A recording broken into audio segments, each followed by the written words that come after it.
Hello everyone, and welcome to this month's SETS online webinar. My name is Shraddha, and I would like to thank you all for taking the time out to attend the webinar today.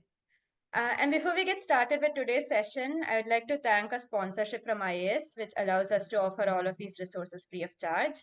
So make sure to check our website for more info on the upcoming events and meetings and to see everything that is available for the community.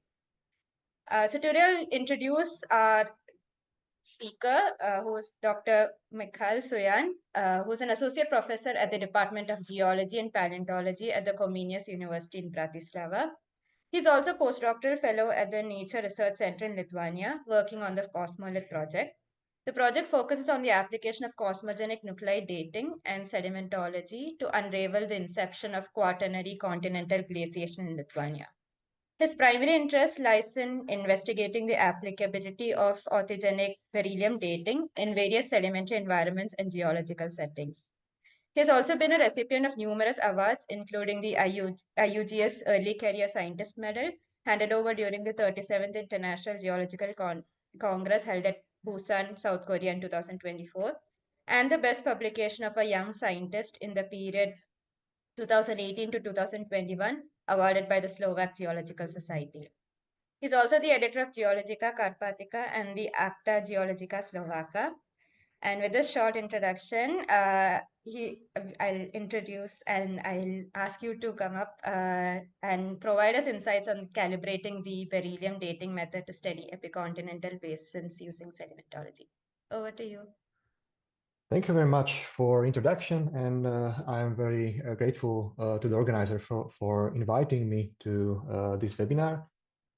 So, as you already heard, I have now two affiliations. One is at my postdoc at Nature Research Center in Vilnius, so you can see it located here in Lithuania. And the last 13 years I spent at the Comenius University in Bratislava, where I am now associate professor. And my focus is mostly on sedimentology, basin analysis, and geochronology. And my research focus was mostly on neogene and quaternary basins here in the Central Europe. So you can imagine that geochronology was a very important aspect of my research. So during the last 12 years, I focused on the authigenic beryllium-10 and beryllium-9 dating. And I was trying to understand how this method operates, because as you will see in the presentation, it's a relatively new approach of dating. This research, which I will show you during the presentation, would not be possible without cooperation of many, many colleagues. Here in the upper part, I'm listing just a few of them, which I consider like my mentors. 4 of them, like Reži Brošer, Michal Kováč, Imre Maďar, and Orshea Stano, which were very important to shape my research. And also Kishan Ahervar, as my first PhD student, was really important for all this research. And some of the results of his PhD study are also included in this presentation. So during this presentation, we will focus on principles of authigenic beryllium-10 and beryllium-9 dating, and on the origin of cosmogenic atmospheric beryllium-10. Then we will describe the problem, which is, let's say, the main focus of this presentation, and its solution, followed by synthesis of what we find out during the research. And the presentation will be ended by some examples, or let's say the best examples of the dating applications and some future outlooks for the method. So we'll start with the principles of the atmospheric cosmogenic beryllium-10 and the dating method. At the beginning, I would like to say that we have 2 beryllium-10 or let's say production pathways of beryllium-10. One is atmospheric, or let's say meteoric, and obviously it's produced in the atmosphere. And the second one is produced in quartz in the rock, and it's called in situ. And this is the most familiar beryllium-10 for most of the researchers. So I would just like to point out or emphasize that we are not focusing on beryllium-10 produced in the quartz, not beryllium-10 which is in situ, but we are analyzing mud or clays and extracting atmospheric beryllium-10 from our samples. Atmospheric beryllium-10 is produced by interaction of cosmic rays with oxygen and nitrogen in the atmosphere, similarly as radiocarbon, and it is rapidly transported to Earth's surface. By the term rapid transport, we mean that it's much more rapid than the half-life of beryllium-10, which is something around 1.4 million years. The long-term delivery of beryllium-10 is relatively constant from temporal point of view. Interestingly, it's affected by the strength of geomagnetic field. And this brings us to the most common application of beryllium-10, which is used to be analyzed in deep ocean sedimentary cores, like you can see on this map from this publication. And the purpose is to determine the variability of geomagnetic field strength.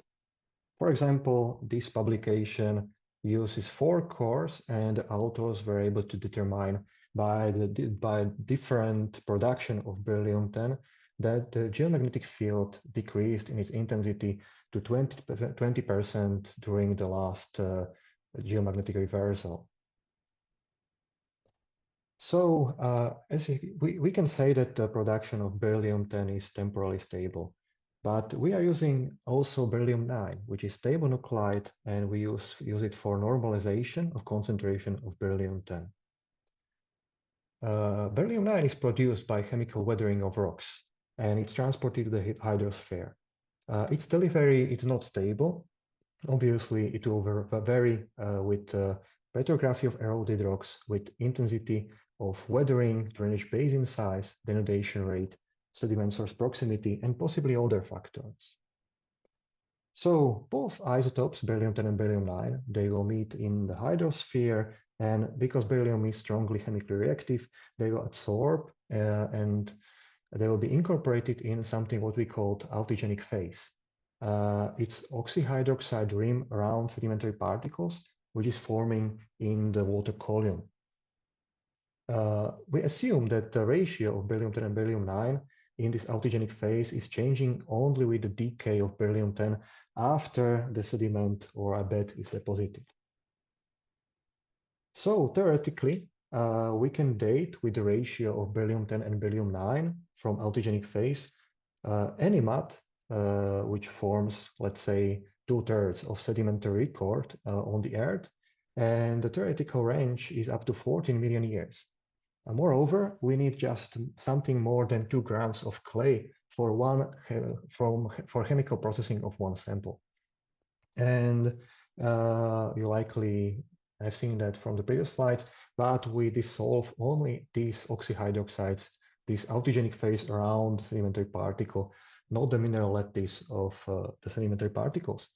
So when you have seen all this information and you are a basin research scientist, you might say that this sounds too good and there should be some catch. And obviously there is a catch because the ratio of beryllium-10 and beryllium-9 is variable and it changes through sedimentary environments. And it has to be determined in any basin which we are going to date. So now we'll focus on the problem, which is the variability of beryllium-10 and beryllium-9 in sedimentary environments. So there are some studies already published. For example, this study by Hella Wittmann and her team. The study was focused on the western margin of South America. And here you can see the sampling points from deltaic environment up to the deep ocean.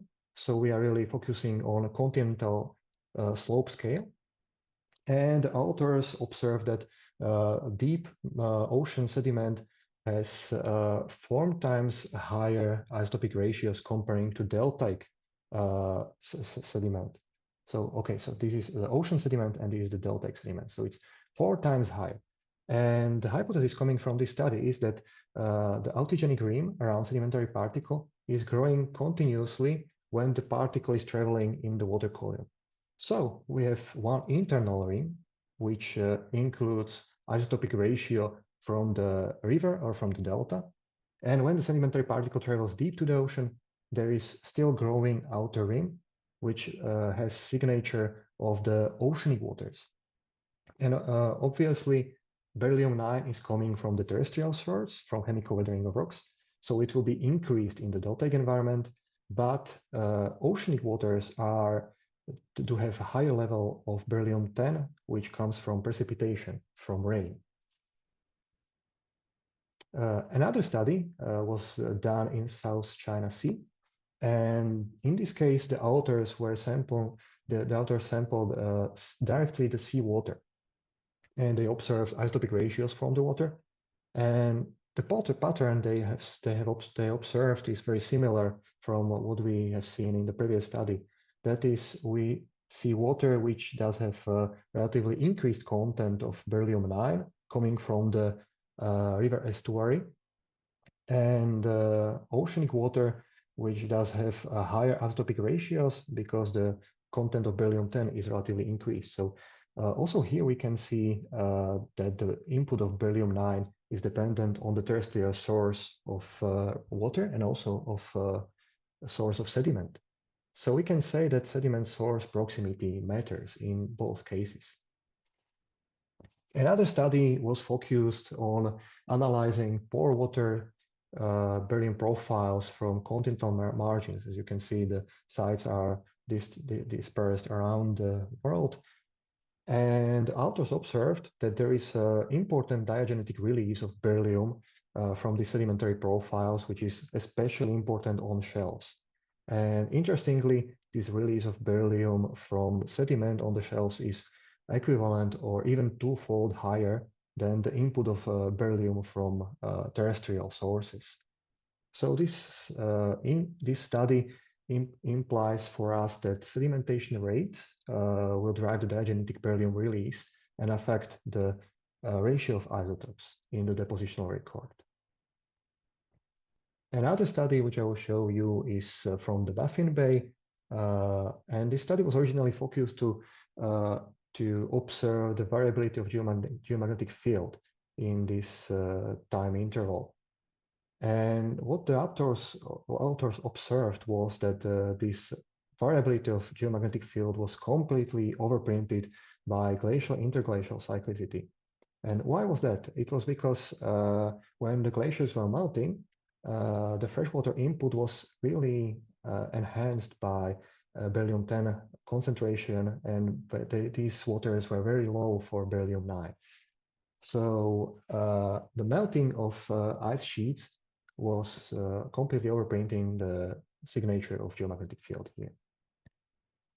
The only study which I will show you from the publications, which comes from the terrestrial environment, is this one. It's focused on distribution of beryllium-10 in soils. And this study showed that when the soil is exposed to precipitation, meteoric precipitation, the concentration of beryllium-10 increase with the age of exposure. So the longer soil is exposed to meteoric precipitation, the higher concentration of beryllium-10 will be in the oxyhydroxides of iron and manganese in authigenic phase. So we can say that most of these studies were coming from oceanic basins, but how about epicontinental basins? Apart from some studies focused on soils, there is almost no data published about which factors affect the ratio of beryllium-10 and beryllium-9. It can be seen, or is likely a reason why this dating method is not frequently used. Up to today, there are only 51 papers with the use of this isotopic ratio for dating anywhere, but only 21 papers focused on dating in epicontinental basins. So the motivation of the research, which I will show you in next slides, was to establish an effective application of this method by analyzing which factors affect the isotopic ratio of beryllium-10 and beryllium-9 in epicontinental basins. So now we are coming to empirical evidence which we acquired. And these are all results, and also some of them are unpublished yet. We have some hypotheses, or several hypotheses. The first one is that sediment source proximity will affect the ratio of beryllium-10 and beryllium-9. And this is because of several reasons, because of that we expect that the growth of authigenic rims will be gradual from, let's say, from delta plane up to the prodeltaic environment. And also because we expect that sedimentation rates and the pace of burial of sediment will change, and this will affect the post-depositional processes. And we observe this effect in two scales. In the scale of third order sequences, or let's say shelf slope scale changes, and also in the parasequence scale, so high frequency cycles. And another hypothesis is relatively simple and expects that if we will have a switch in drainage network, so changing sediment provenance, this will also affect the input of beryllium-9, and we'll see this change in the depositional record. I will show you several studies, and one of the most important things about these studies is their sequence stratigraphic context, let's say. So I will emphasize the sequence stratigraphic context of every study I will show you. Here you already can see some of them, which will be listed later. And it's because we expect that base level changes will drive sediment source proximity, but also sedimentation rates and pace of sediment burial, which we think are important factors for the fluxes of beryllium isotopes. So we'll focus on Miocene quaternary successions, which do have independent dating, and this is why we are able to evaluate the fluxes of isotopes. Or we analyzed Holocene samples, and in this case, the beryllium-10 decay is not important, obviously, because of its half-life, and we are able to see the isotopic ratio variability. These are the sites which we will focus on. As you can see, most of them are located in the Pannonian Basin. So I will also briefly discuss the paleogeography and stratigraphy of this basin system to understand the context of the sites. And again, you can see the sequence stratigraphic context of the sites in this graph.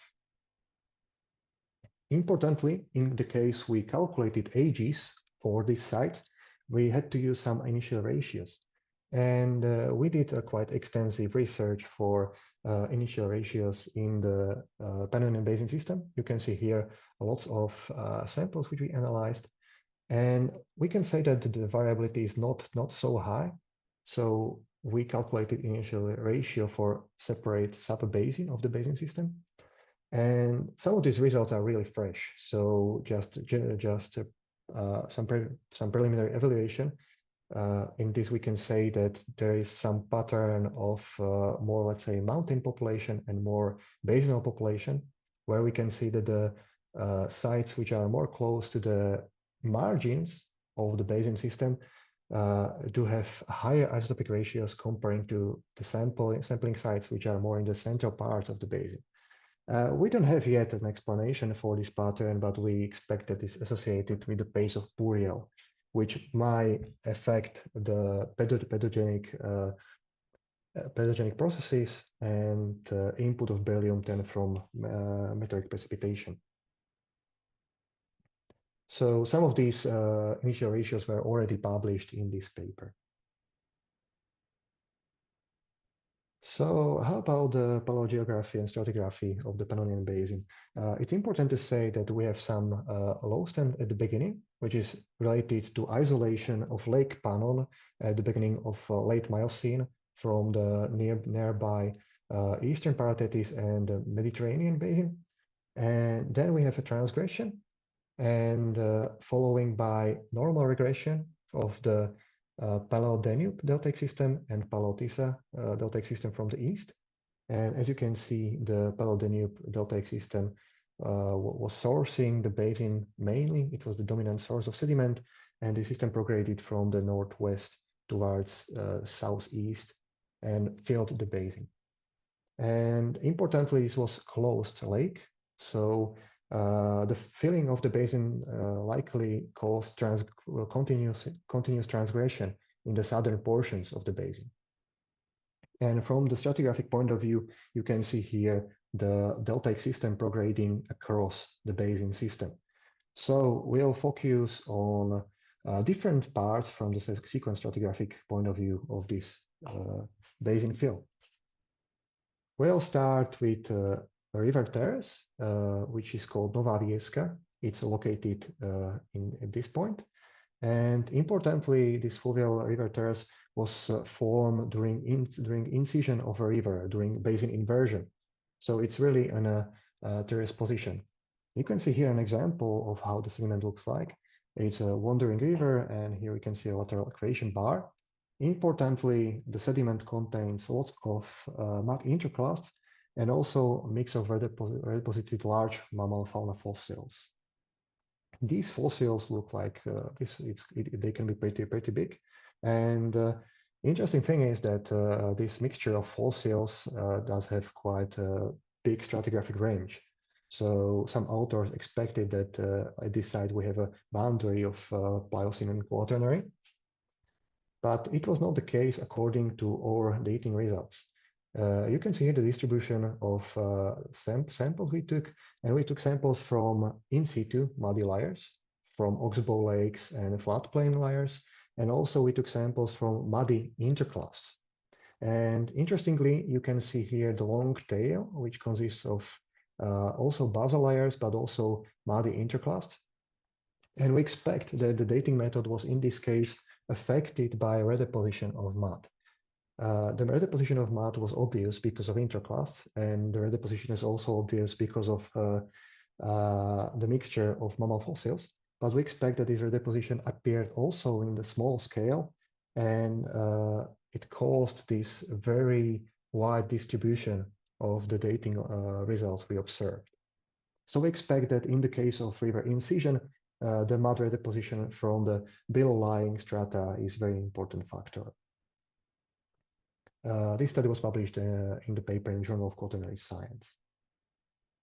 The second site is located, let's say, in the central part of the Pannonian Basin, nearby the Croatian borders with Hungary.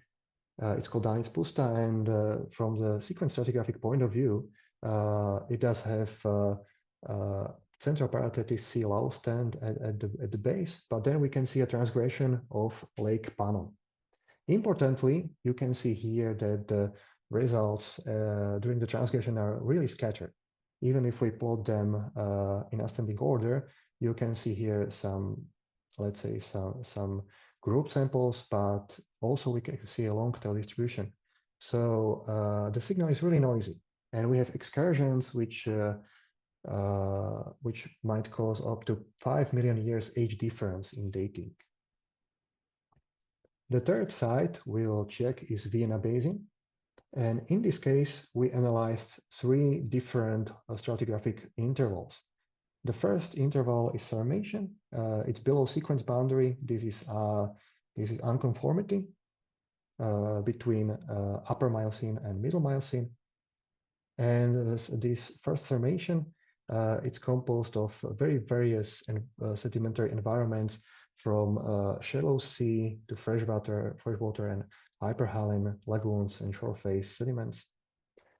The overlying low stand of 8 Pannonian is also very variable, consisting of brackish to lacustrine marshes and alluvial plains and lagoons, so very variable sedimentary environment. And above this, we have transgression. Here you can see some clinoforms which prograded later. These are Paleo-Danube clinoforms. And so the 7th Pannonian is quite monotonous in contrast with the sediments which are below. And it's mostly brackish lacustrine sedimentary succession deposited by hyperpycnal flows from the delta. And how about the results? The results from the uppermost middle Miocene Sarmatian and 8 Pannonian are quite scattered, and they provided us ages which are far from biostratigraphic proxies. So we know that these ages are not realistic. In contrast to these ones, after deepening of the basin and transgression, we can see a very narrow distribution with a very small scatter, which indicates that after transgression and having important sediment input as the Paleo-Danube delta, the isotopic fluxes were much lower variability. in comparison to the lower intervals. The fourth site is located in the central Pannonian Basin. And it's important to say that these were originally islands, and these were flooded much earlier than the sediment source from the deltaic systems came to the area. So firstly, this area was flooded during transgression, and this was isolated from important or major sediment supply. And normal regression was caused by arrival of Paleodanube much later.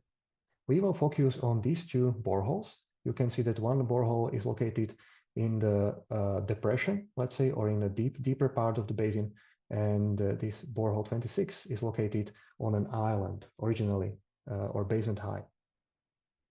And how does the record look like?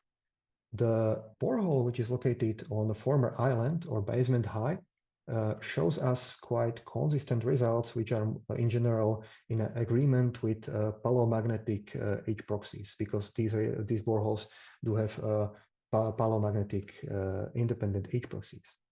But how about the borehole which was located in the central depot center and in deep lacustrine environment? Here we can see that the samples which are located in the lower portion of the sequence show us very different ages from the independent age proxies. So we can see that in this deep basin there was obviously different beryllium flux from what would be expected. And here you can see all the samples from the boreholes which were analyzed. And obviously, during transgression, these samples or these strata had very different fluxes of beryllium-10 and beryllium-9 from what was established later. And our hypothesis why this happened is summarized in this picture. And we expect that during the early transgression and flooding, the mosaic of basins was not interconnected well and was far from source of sediment, which was still somewhere in the far on the northwest. So this basin was starving on the supply of beryllium-9, which can be delivered only from the river deltas here. And the normal input of beryllium-9 was established only later when the depositional system of Paleodanube arrived to the area. So we can see in the depositional record some changes in beryllium isotopic fluxes through time. The fifth site is located in the Drava Basin, which is already in Croatia. You can see its location here. And at the beginning, it was relatively far from the Paleodanube Delta, but it was, in contrary to the previous site, there was important sediment source already from the Palodrava River. So the succession we analyzed was mostly consisting of turbidites, shelf slope, and deltaic sediments. And just very thin part at the bottom can be assigned to regression.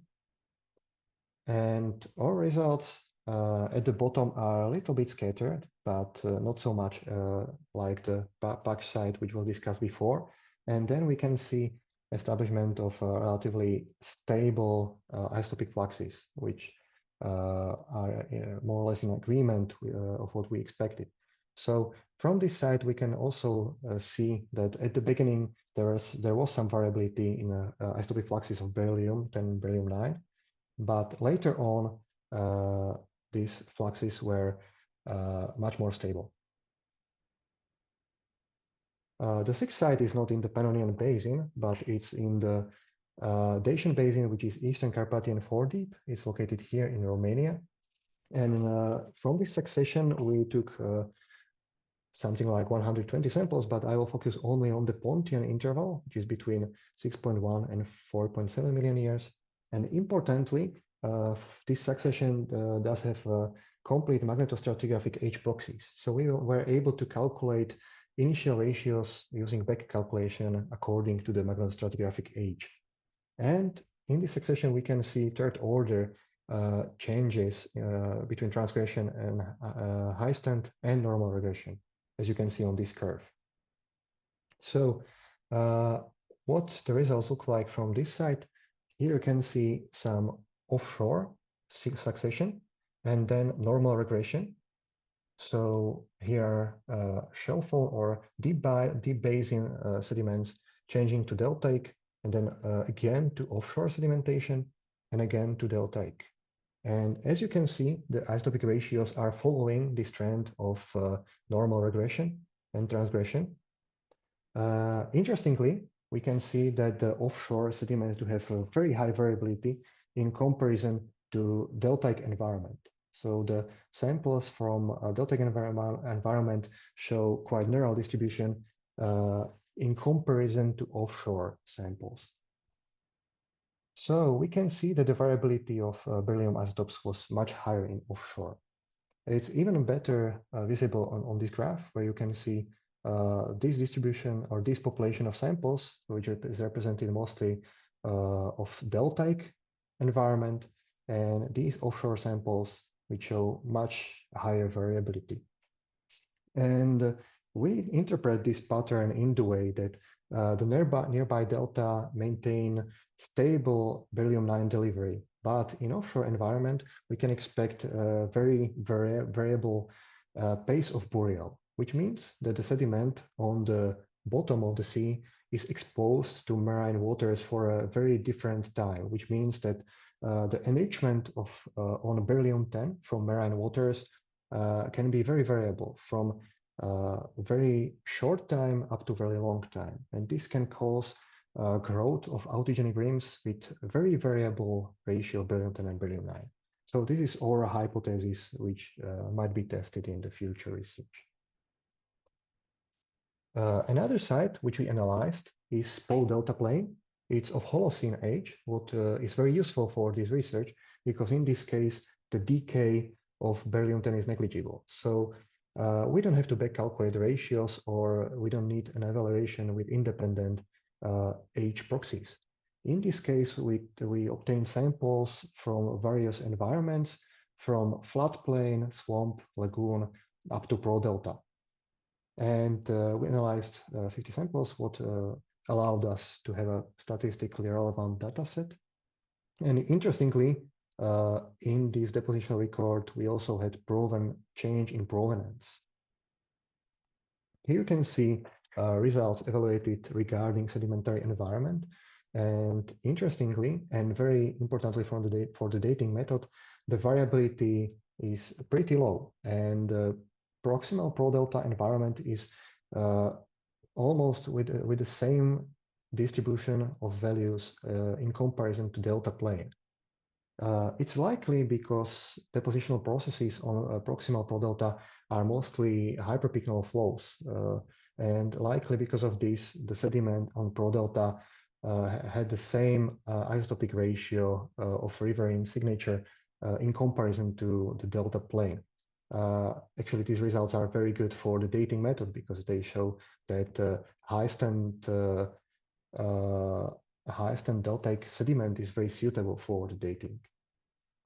And another aspect is the change in provenance, which was recorded here.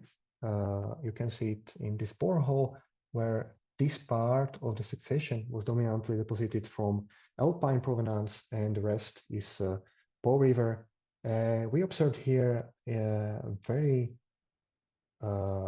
strong change in isotopic ratios, and if this would not be recognized in depositional record, it would cause 1 million years offset in dating. So this is very important for the method, and we can say that this was the first ever evidence of where provenance change affected this isotopic ratio.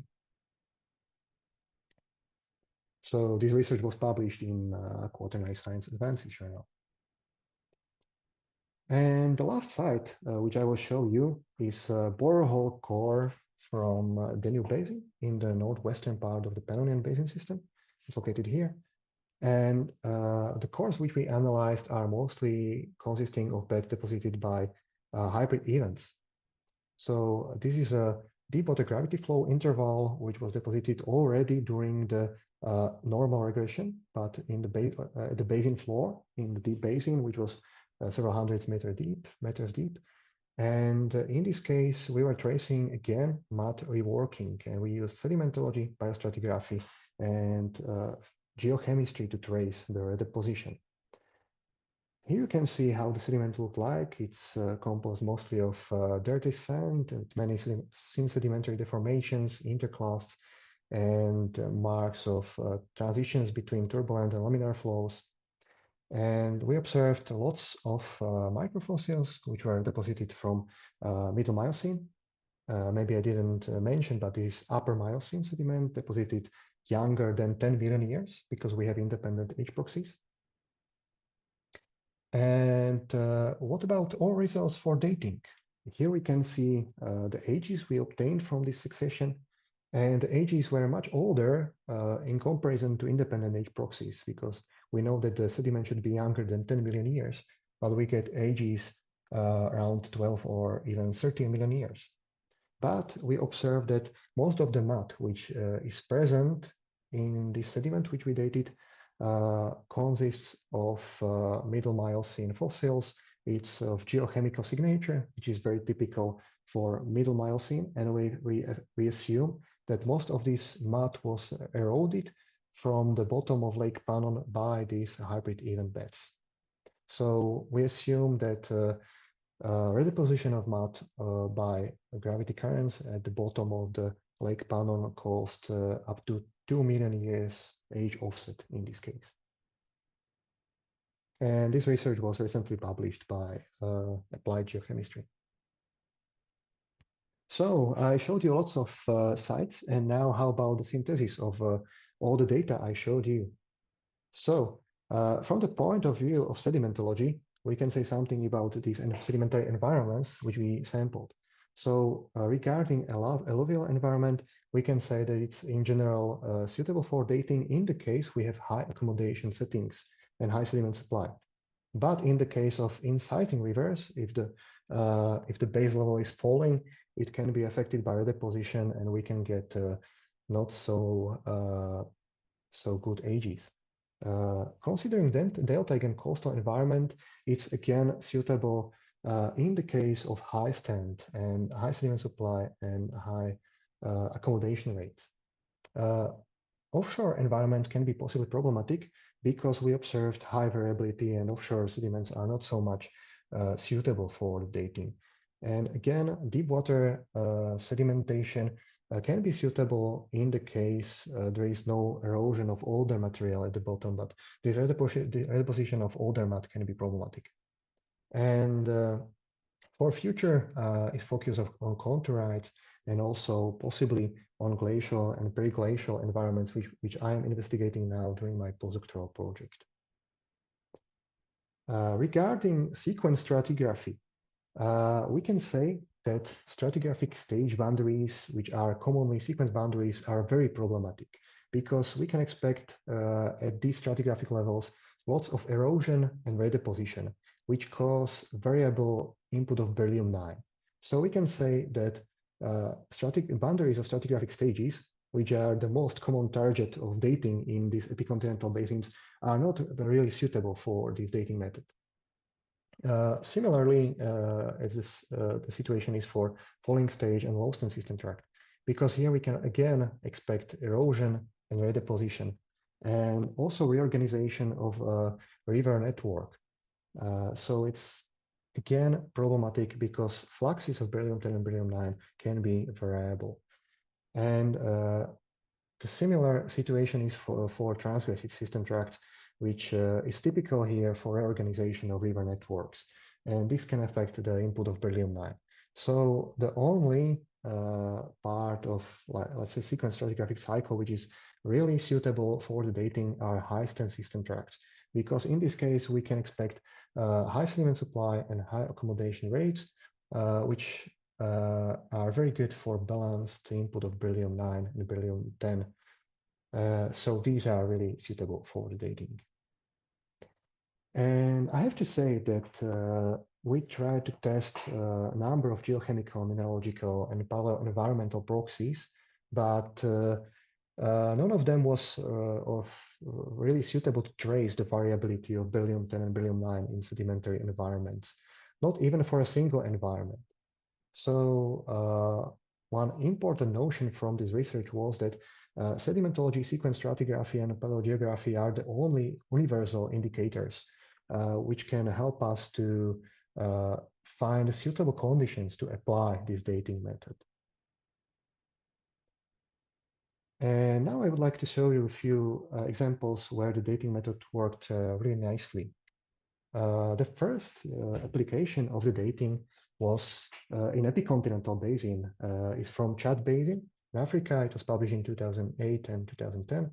And this was focused on dating the Chad megalith deposits, which are of 8 million years to 1 billion years old. And the main purpose was to date these hominid fossils. So the method allowed to establish first radiometric ages for these fossils. Another example is from our team. We focused on long-living late Miocene lake, which is located here in the Western Carpathians. And this lake was long-living. We know that because it accommodated up to 1,000 meters thick sequence of lacustrine muds, which you can see here in this stratigraphic column. And after this, there was a regression of a system composed of fan deltas, break rivers, and alluvial fans. So we took samples from all these depositional systems, as you can see here from these dots. And here you can see examples of what we sampled for the dating. We sampled, for example, fan deltaic environment. Here you can see a profile of sampled succession. And here you can see example of site, which was sampled from open lacustrine environment. You can see some storm beds and open lake muds. And regarding initial ratio, we determined it from Holocene sites or late Pleistocene sites, and also from independently dated lacustrine core, which was dated by magnetostratigraphy. In this graph, you can see the distribution of all dating results. And interestingly, this group of blue dots are representing a lacustrine environment, which existed for more than 3.5 million years. And then here you can see fan delta, break river, and alluvial fan samples, which indicate that there was a regression around 7.0 or 6.5 million years. And at that point, there was a huge increase in sediment supply caused by uplift of these Mala-Fatra mountains. This was also important from the point of view of present-day drainage network, which was able to form after regression of this lake in the middle of Western Carpathians. And this research was published in journal Paleogeography, Paleoclimatology, Paleoecology. And last example of dating, which is not yet published, comes from the East Carpathian foreland basin from Moldova. Here are our sites. And I would like to emphasize that this example is great from the point of view of the dating method, because the sampled sites, which are of upper or late Miocene age, did have the same sediment source like the present-day Prud River from the nappes of Paleogene flysch from this area. So we had the same provenance during all this time, what is very suitable for the dating. And also there was a stable accommodation rate during the deposition of this sequence. What are all very good conditions for application of the dating. And this you can see also in the distribution of the ages, because the distribution for every site is very narrow. There are almost no outliers. And also regarding distribution for initial ratio from the present day or Holocene samples from the Prud River, it was very nice to determine the initial ratio. So these sites of fossil vertebrate fossils were very suitable for the dating method. And finally, we are coming to future outlooks for the dating. And here I would like to announce that we are opening a new doctoral study opportunity at the Comenius University, which will be focused on shelf-fell and deep water depositional systems and variability of authigenic beryllium-10 and beryllium-9 in these systems. The assumption behind this study is that turbidites are expected to have higher input of beryllium-9, logically because it's of a terrestrial origin. And chondrites are expected to have a higher input of beryllium-10 because they are deposited by bottom currents and from marine waters, which will likely have increased input of beryllium-10 from meteorite waters. So we expect that ratio of beryllium-10 and beryllium-9 might be a very suitable for tracing interactions between turbidites and chondrites. We plan to analyze marine core samples, for example, from IODP cores. And I would also like to emphasize that this method might be suitable for tracing different marine waters. For example, it was already shown that Atlantic Ocean and the Mediterranean Sea do have different isotopic signatures. So it might be also useful for tracing different marine currents in the depositional record. So just to say that you are very welcome to contact me if you or any of your contacts will be interested in this cooperation on this PhD study. At the end, I would like to acknowledge some funding which helped me to manage this research. For example, my Calibrating project from Slovakia and Cosmoid project from Lithuania. And thank you very much for your attention and for your joining this webinar, and I will be happy to answer your questions.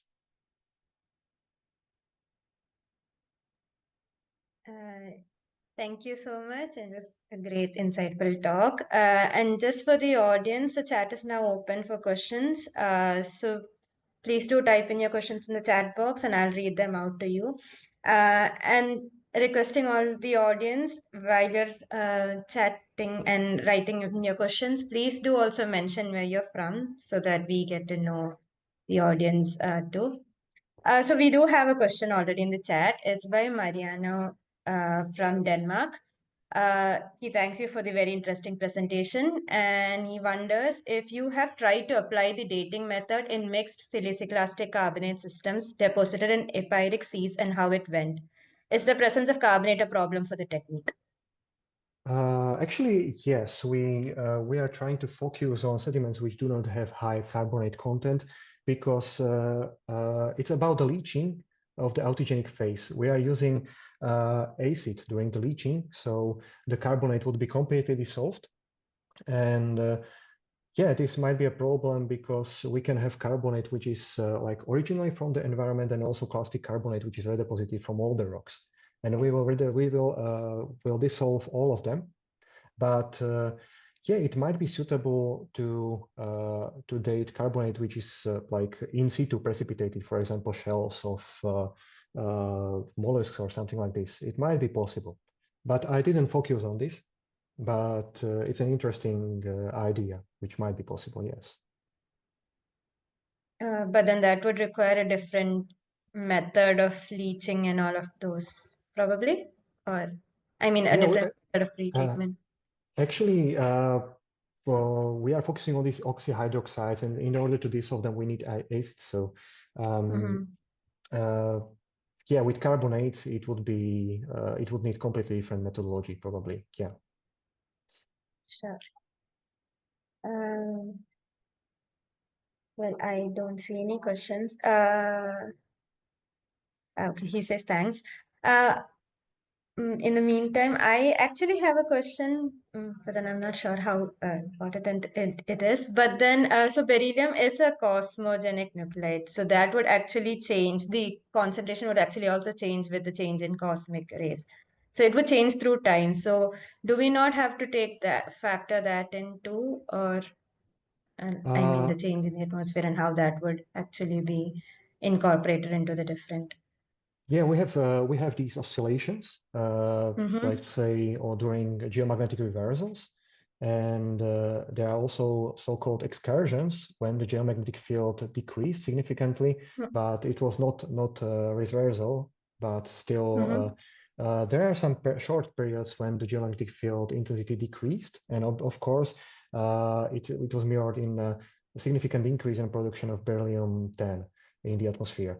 But these are quite short intervals. So from the point of view of long scale, on which we are focusing during dating, we assume that these changes are not existing. So we assume that the production is continuous because it's, let's say, unlikely that we will sample directly the layer where this reversal happened. For example, I will show you one profile which is relevant to this question. And we are here. Because you can see this relatively dense sampling interval, and its main focus was to find this reversal, yeah? Because we expected that at this reversal, there will be significant increase in beryllium-10 production, which will be observable in the samples. But here we can see only noise. We haven't seen any significant increase. And this is the case where we know exactly, because of magnetostratigraphy, that the reversal is there. Okay. So because it was shown that these reversals, for example, Matuyama-Brunhes reversal, it took something like 3,000 years. So if you would consider like the completeness of stratigraphic record, it's unlikely you will take sample directly from this interval when the production was increased, at least in our scales, which we are focusing on. Sure. Do we have any more questions? I do not actually see any questions in the chat.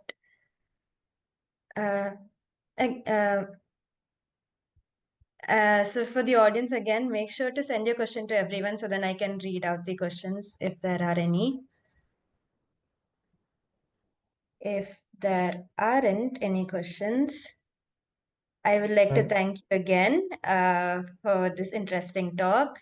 And I would also like to thank the audience for taking a time out to attend the talk. And don't forget to join us next month, which is in 12th of March, where John Node will talk about his new findings, which is unraveled from the Springbank Off-Stream Reservoir project. I will see you then. Thank you for attending.